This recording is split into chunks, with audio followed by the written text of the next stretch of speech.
Olá, tudo bem com vocês? Hoje, dia 330, nós vamos ler os capítulos 10, 11 e 12 de 1 Coríntios. Capítulo 10. Exemplos da história de Israel.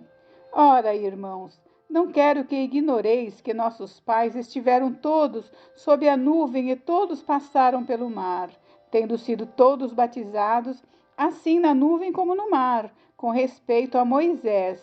Todos eles comeram de um só manjar espiritual e beberam da mesma fonte espiritual, porque bebiam de uma pedra espiritual que os seguia, e a pedra era Cristo. Entretanto, Deus não se agradou da maioria deles, razão porque ficaram prostrados no deserto. Ora, estas coisas se tornaram exemplos para nós, a fim de que não cobicemos as coisas más como eles cobiçaram. Não vos façais, pois, idólatras como alguns deles, porquanto está escrito: o povo assentou-se para comer e beber e levantou-se para divertir-se.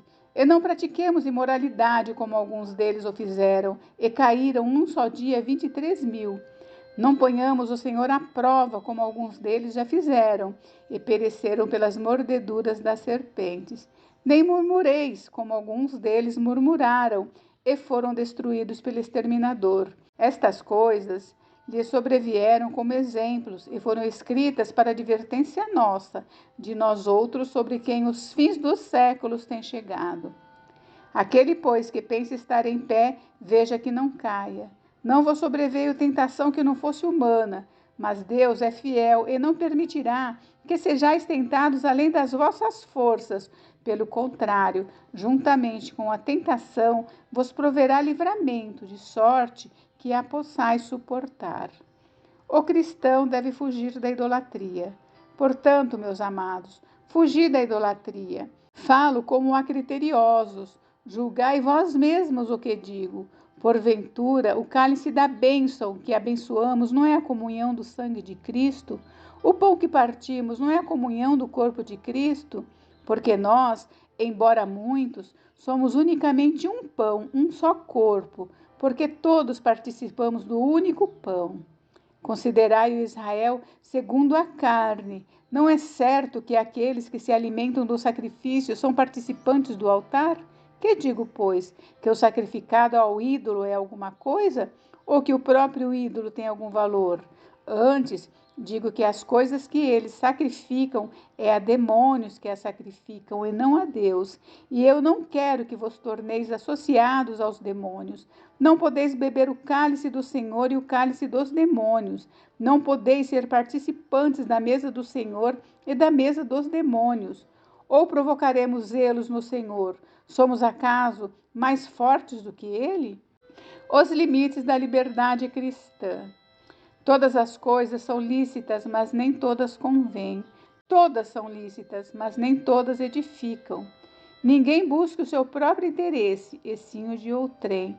Comei de tudo que se vende no mercado, sem nada perguntardes por motivo de consciência, porque do Senhor é a terra e a sua plenitude. Se algum dentre os incrédulos vos convidar e quiserdes ir, comei de tudo que for posto diante de vós, sem nada perguntardes por motivo de consciência. Porém, se alguém vos disser: isto é coisa sacrificada a ídolo, não comais, por causa daquele que vos advertiu e por causa da consciência. Consciência, digo, não a tua própria mente, mas a do outro. Pois por que há de ser julgada a minha liberdade pela consciência alheia? Se eu participo com ações de graças, por que hei de ser vituperado por causa daquilo porque dou graças? Portanto, quer comais, quer bebais ou façais outra coisa qualquer, fazei tudo para a glória de Deus. Não vos tornei causa de tropeço nem para judeus, nem para gentios, nem tampouco para a igreja de Deus. Assim como também eu procuro em tudo ser agradável a todos, não buscando o meu próprio interesse, mas o de muitos, para que sejam salvos. Capítulo 11. Sede meus imitadores, como também eu sou de Cristo. O véu e seu uso na igreja de Corinto.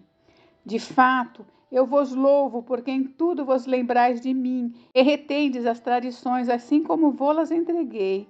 Quero, entretanto, que saibais ser Cristo o cabeça de todo homem, e o homem o cabeça da mulher, e Deus o cabeça de Cristo.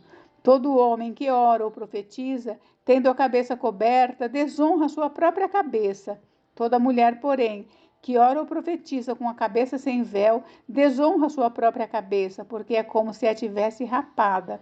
Portanto, se a mulher não usa véu, neste caso, que rape o cabelo. Mas se lhe é vergonhoso tosquiar-se ou rapar-se, cumpre-lhe usar o véu.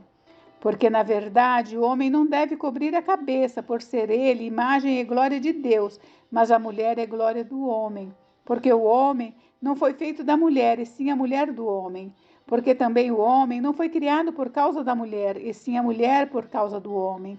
Portanto, deve a mulher, por causa dos anjos, trazer véu na cabeça como sinal de autoridade. No Senhor, todavia, nem a mulher é independente do homem, nem o homem é independente da mulher.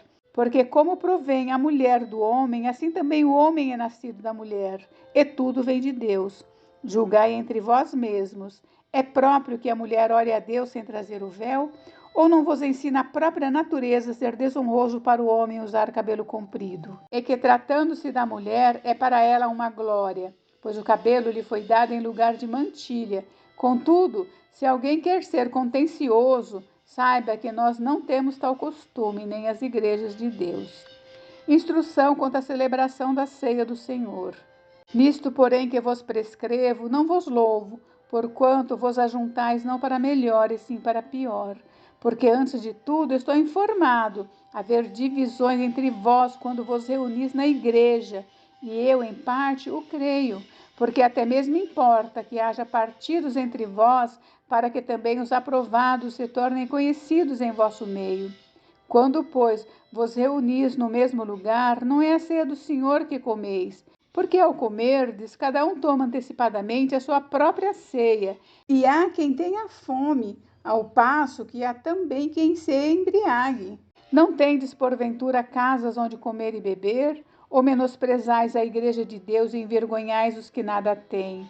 Que vos direi? Louvar-vos-ei? Nisso certamente não vos louvo, porque eu recebi do Senhor o que também vos entreguei, que o Senhor Jesus, na noite em que foi traído, tomou o pão e, tendo dado graças, o partiu e disse: Isto é o meu corpo que é dado por vós.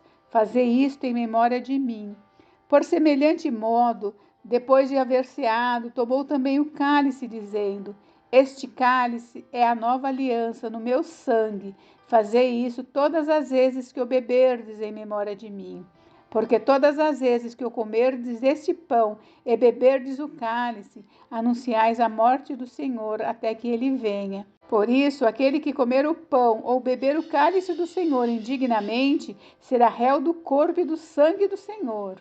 Examine-se, pois, o homem a si mesmo, e assim coma do pão e beba do cálice. Pois quem come e bebe sem discernir o corpo, come e bebe juízo para si.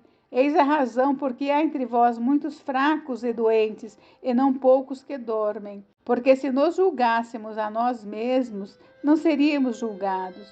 Mas quando julgados, somos disciplinados pelo Senhor para não sermos condenados com o mundo.